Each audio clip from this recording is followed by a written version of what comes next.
পৃথিবীতে মাত্র দুটি দেশ আছে যারা সমস্ত পৃথিবীর লোকে যে পরিমাণ চকলেট খায় তার সিংহভাগ চাষ করে। এই দুটি দেশ হলো পশ্চিম আফ্রিকার ঘানা আর আইভরি কোস্ট। এছাড়া রয়েছে দক্ষিণ পূর্ব এশিয়ার আর একটি দেশ ইন্দোনেশিয়া। কিন্তু শুধু এই দেশগুলোতেই কেন কোকোয়া চাষ হয়?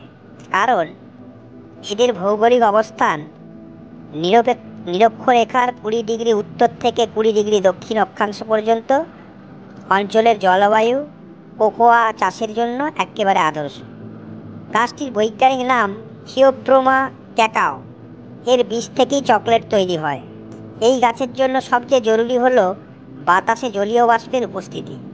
একমাত্র ট্রপিক্যাল রেন ফরেস্ট বা ক্রান্তীয় চিরহরিৎ বনভূমি তাই চকলেট চাষের জন্য আদর্শ।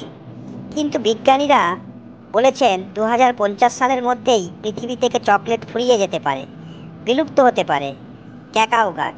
তার মূল কারণ বিশ্ব উষ্ণায়ন। Inter governmental panel on climate change এর প্রকাশিত একটি রিপোর্ট অনুযায়ী 2050 সালের মধ্যে পৃথিবীর গড় তাপমাত্রা 2.1 ডিগ্রি সেন্টিগ্রেড বেড়ে যাবে। প্রচণ্ড গরমে জল খুব তাড়াতাড়ি বাষ্পে পরিণত হওয়ার ফলে বাতাসের আর্দ্রতা কমে যাবে। বাতাসে জলীয় বাষ্প কমে গেলে আর কোকোয়া চাষ হয় না, ফলে বেঁচে থাকার প্রয়োজনীয় রসদের অভাবে বিলুপ্ত হতে থাকবে গাছগুলো। চকলেট হারিয়ে যাবে পৃথিবী থেকে।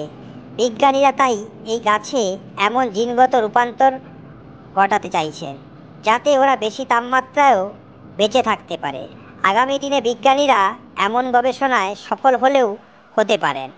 তবে এটা ঠিক, এখন থেকেই পরিবেশ সম্পর্কে সচেতন না হলে ভবিষ্যতে সত্যি হয়তো আর চকলেট খেতে পাবেন না কেউই। 2050 সালের মধ্যে চকলেট বিলুপ্ত না হলেও অদূর ভবিষ্যতে যে সেটা হবে না সে কথা কেই বা বলতে পারে।